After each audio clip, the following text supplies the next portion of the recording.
Hello, BookTube. Welcome back to my bookshelf tours. This is the final episode. I know we've been doing this for like a week, 2 weeks. I don't even know how long we're doing this for. But yeah, we're going to go through all of my non-fiction books today. We went through the Prime Minister books here. We still have some Australian ones behind me on the side, but we're going to stick to these couple ones here that you can't really see well. Then we'll move angles and get the last couple shelves. But anyway, let's start. So the first one we have here, this is just pretty much some random biographies. We have Spare by Prince Harry, one of the most wildest books I've ever read. I've read it twice actually. I've tabbed it up and everything.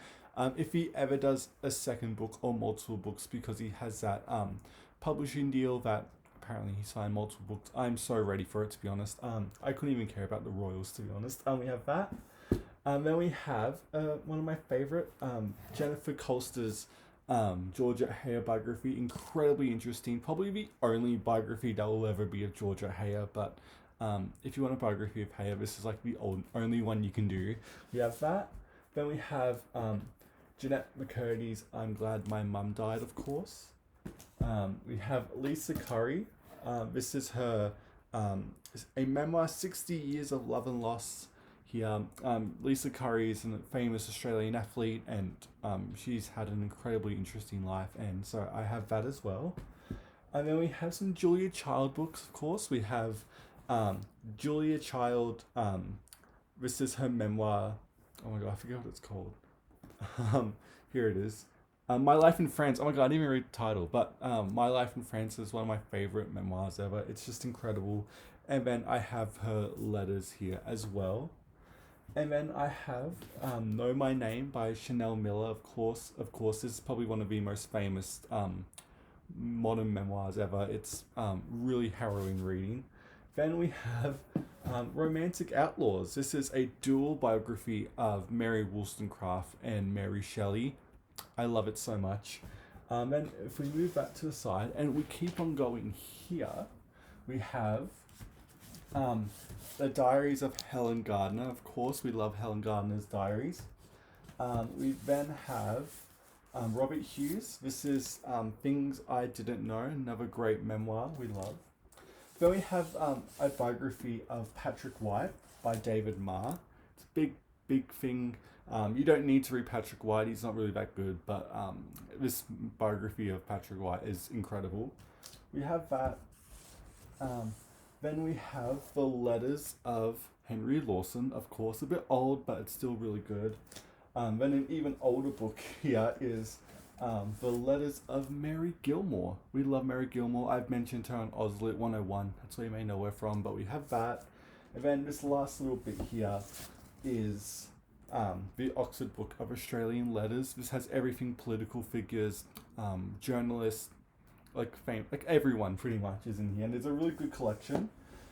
And then underneath that we have some ocean books pretty much. So I went through a phase and I read a lot of them, but these are still some of my favorite non-fiction books. We have The World Without Us. We love that one. Then we have a massive book, The Boundless Sea by David Alfieri. That's how you say it, but here it is. It's a big, massive history of the sea. Quite ambitious, but I actually really adored it. But we have some Susan Casey here. We have The Wave, which I'm very much due for a reread of. We have The Underworld, and then we have The Devil's Teeth, which is a book on sharks. I don't have the dolphin one because I didn't like that one, and I was really disappointed by it. But whenever she drops a book next, I will happily buy it because I love her writing. Then we have Chasing Shadows, of course, by Greg Scommel, whatever. Incredible shark book. Then we have another classic shark book, modern classic at least, Emperors of the Deep, of course.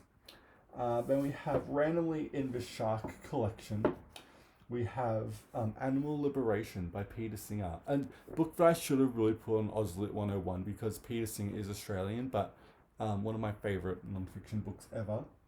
We have that.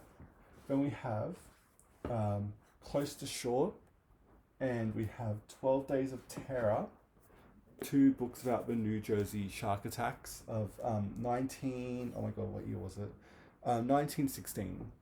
Then we have the last book in this animal non-fiction bit here is sharks, a history of fear in Australia. Because Australia is absolutely surrounded by sharks, it makes sense that we have at least a couple non-fiction books about that subject. And then we have a bottom shelf here that you can't see, but it's very big and stacked. So I'll pull some out as we go. And what we have here is just some random more non-fiction. All of these I've read and absolutely adore. There's not much on here I haven't read and absolutely loved. We have randomly, again, me just having random American books. All the President's Men, read this, absolutely adored it. We have Oliver Sacks randomly here. We have Hallucinations, and then The Man Who Mistook His Hat for a Wife. Then we have a Jack the Ripper book randomly here. This is The Complete Jack the Ripper by David Rumbelow. This is the only book on Jack the Ripper I've read, but again, this was so solid. I'm like, do I need anything else? But I do love this one. Then we have randomly Helter Skelter, of course, the story about the Manson murders. You're going to see this author again in a couple books, but yeah, we have Helter Skelter. This is an updated one. It will be interesting to see if they update Helter Skelter, because one of the Manson families were released a couple of years ago. I just thought maybe they would do that, but who knows at this point. We have Bad Blood, of course, the Silicon Valley, we love that. Then we have Empire of Pain, which is great as well. And then we have the great Influenza, which I, again, love too. And to finish off that shelf, we have Charles Taylor's Sources of the Self, just wedged down there. And then we have No Visible Bruises about domestic violence. And so if we move back a bit so you can see, we're up to here. We have some more Australian books here. We have Stella Miles Franklin. This is a biography of her. Stella Miles wrote My Brilliant Career. It's a big biography of her. I haven't read yet, but I do want to get to it soon. We have that. And we have a biography of Henry Lawson here, A Life by Colin Roderick. Again, where's my biography of Banjo Patterson? I don't know. He doesn't have one. Then we have The Last Woman Hanged by Caroline Ovington. A really great true crime book. No Power Greater, History of Australian Unions, we love it. Then we have two books on Ned Kelly, randomly. We have Nabby Ned Kelly, and then Black Snake, which is a classic in its own right at this point. And then we end this little top bit here with The Dig Tree by Sarah Merg, I can't say it here, but this is probably the best book on Burkes and Wills' expedition. Again, watch Auslit 101, you'll know what I'm talking about. We have that. And then down here, we have more. We have Plantar Sapiens, of course.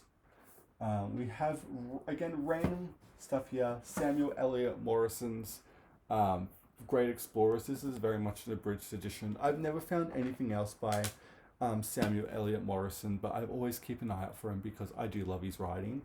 We have that. Next is, if I can get it in, we have Cultish by Amanda Montell. I love this book. Everything else I've read from her I don't like as much, especially her last book, The Year of, was it Magical Thinking or whatever? It wasn't that good. I was really let down by it. Then we have Cults here by Max Cutler. This is just a general summary of some of the most famous cults ever. So we have that. Then we have, what's next? Food Politics. We love this one here. Talks about the industry of food, incredibly interesting. It is a bit old in terms of when it was first published, but it has been updated.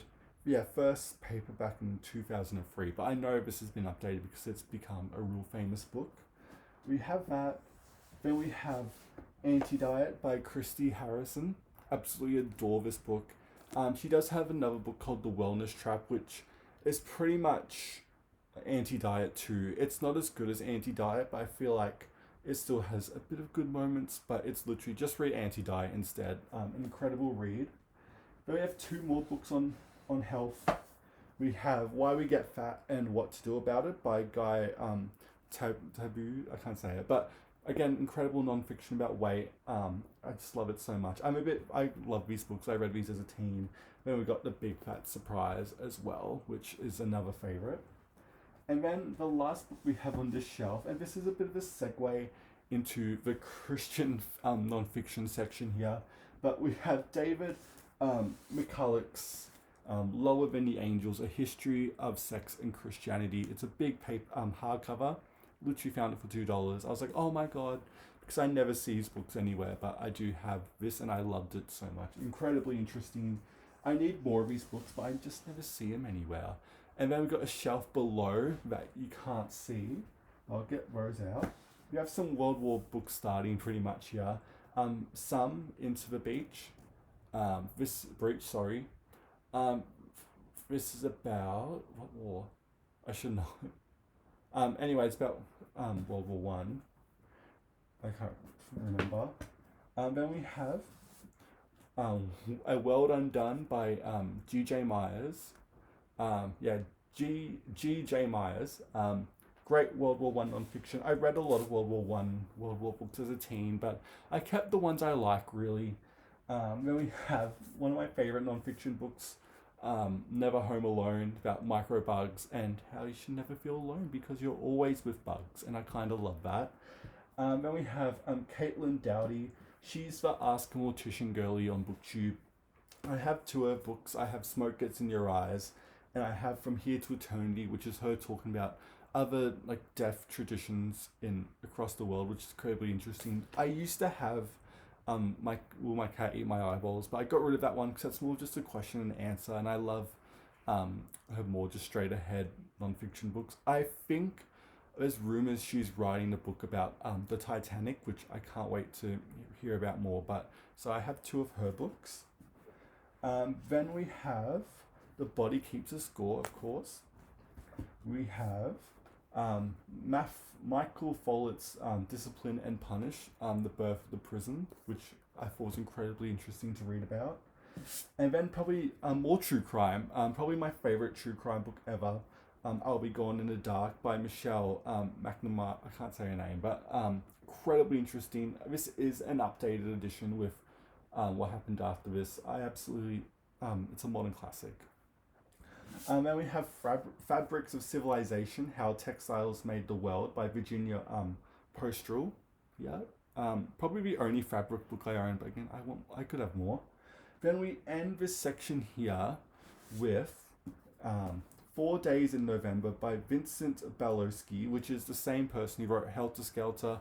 This is his book about JFK. He done like a big chunky 2,000, if not more, book breaking down the JFK assassination, and this is very much an abridged version of that. I've never found the actual complete book, but again, this is a great abridged version of it. And let's move on to the other shelves behind me.